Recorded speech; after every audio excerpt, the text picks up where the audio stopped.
A couple weeks ago I brought my handy dandy laser level, showed it off, and I know everybody wanted to see exactly, out of there, exactly how it works. So picture this as your kitchen backsplash. You've got your countertop down here, you've got a tile backsplash, and you've got a plug here, and maybe a switch there, and maybe they're 14 feet away, maybe they're 6 feet away.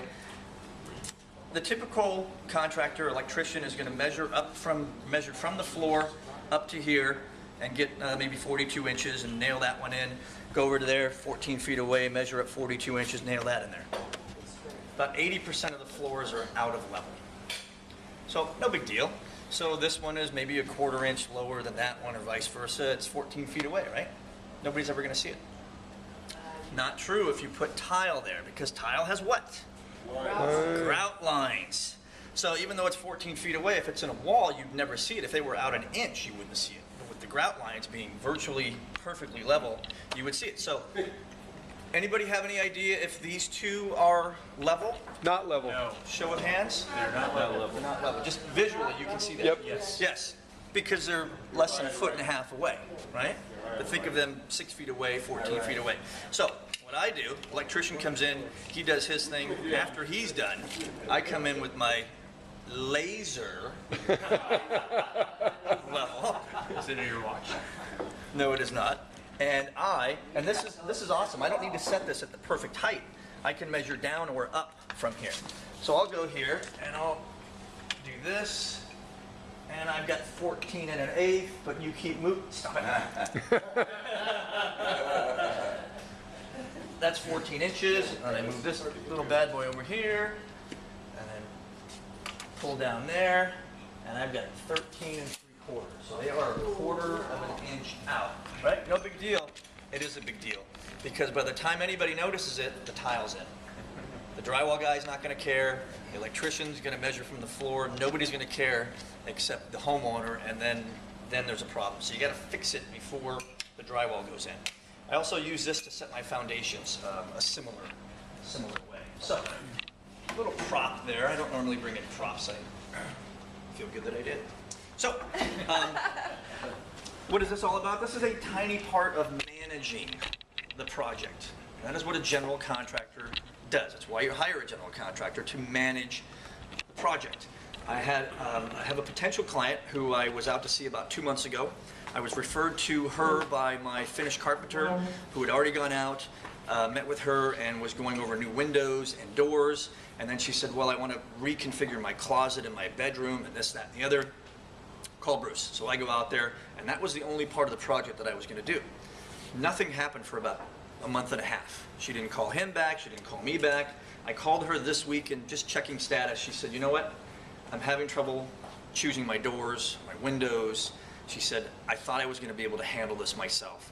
Would you be able to manage this entire project? The windows, the doors, the stucco repair, things that I was not going to be involved in. And I said, absolutely. That's what I do for almost all my clients. I manage it. She said, I thought I was going to be able to do it. I just can't. So I know a lot of people think they can do it themselves, and some people can. It's tricky because you're managing the schedule, you're managing the workers, you're managing the supply chain, vendors, all of these things, and that is a challenge if you know what you're doing, if you know the ins and outs. You guys all know your business, and how poorly would I be able to do your business? Would not be able to do it very well. So we all get good at what we do, and that's the big thing about hiring a general contractor. If you just need a roof, you don't need a general contractor. If you just need carpeting, something like that, if you just need a plumber, you go directly to the plumber. You don't need anybody to manage Chris Swenson. He can manage himself. So that is the big spiel for me, is management and the reason to hire a general contractor. I have a buddy who I did a kitchen remodel for. This guy worked in the industry most of his life. He's now a window and door salesman. But for many years, he worked as the assistant of a general contractor, and they did almost all the work themselves, everything from concrete to drywall. He's built furniture, he's made cabinets, he's installed cabinets, he's finished cabinets. Originally, he told me, I'm too busy with my new job, I want you to do everything. Gave him a bid, and he said, we didn't want to spend that much. I'm going to do some of it, no problem. So he ended up handling the cabinetry, the painting of the cabinetry, the countertops, et cetera, et cetera. So I only did a few things. He had the cabinets done, and when they installed the cabinets, he called me and he said, I've got this sink cabinet that sticks out a little bit, and right next to it is the dishwasher on one side, and right next to it is a cabinet on the other side. It doesn't look right with the dishwasher next to it. What can I do? So I gave him some suggestions. My cabinet guy would have figured that out long before the cabinets were made and arrived on the job site. He sent it over to the finishers. Before it was delivered, the guy who painted it and finished the cabinets lost about 6 pieces of molding. Yeah. He brought in a different guy, so he had a cabinet maker, then a finisher, and then somebody different to install the cabinets. Told me the guy was going to be there 2 days, 6 days. Took the guy to install. He's doing a nice job, but that's part of managing your schedule. If you had other guys set up to come in after that, that would really affect the schedule.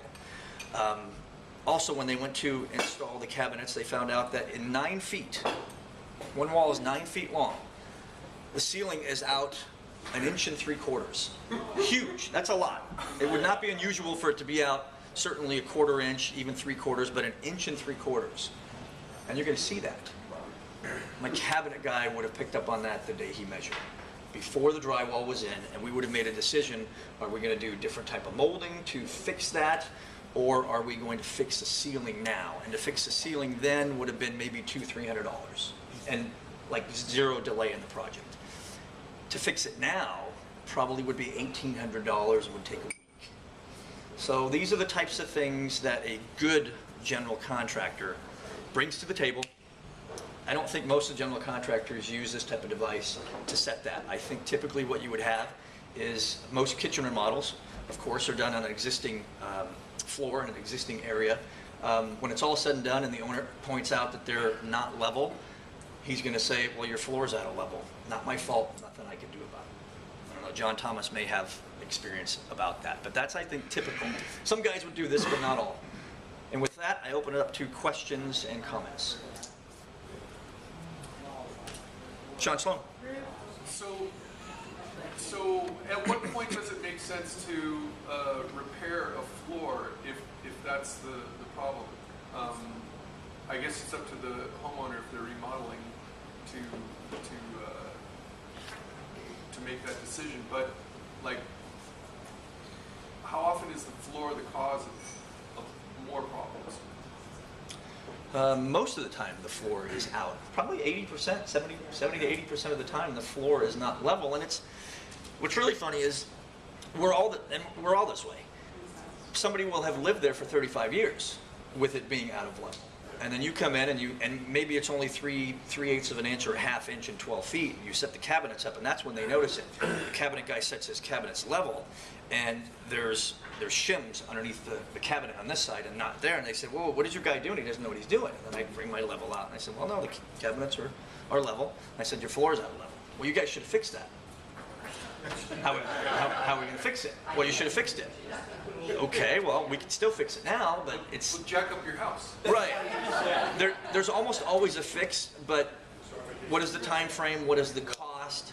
And, you know, I've even had them say it wasn't like that before you got here. It's okay. It's okay. Like Kathleen, who's been in the business for a long time, you've heard and seen just about everything. So every situation is different. There are some where they are fixable and others where the direction it's flowing is meeting with the dining room and you can't lift this up because then you're going to have a step.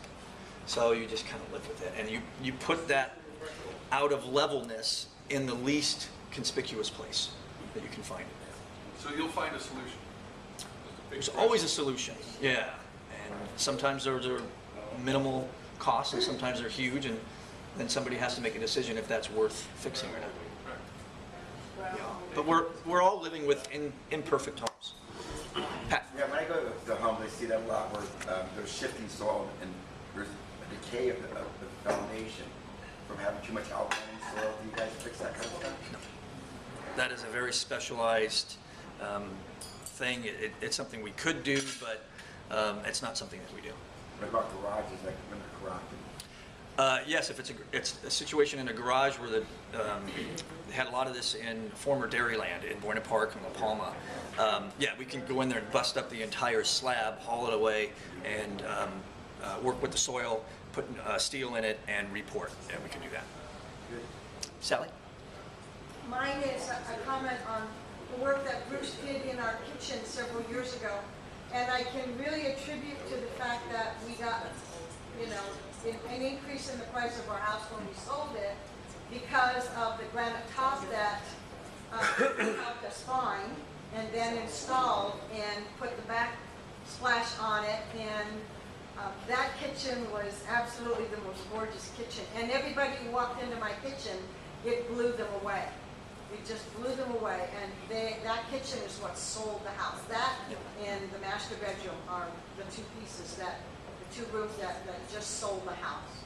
So he does an awesome job and he guides you. Every step of the way, Bruce is there to guide you. And professionalism is his main issue. His guys are neat, orderly, and quick. Thank you so much for that. Thank you. Appreciate it. Glenn Ballard.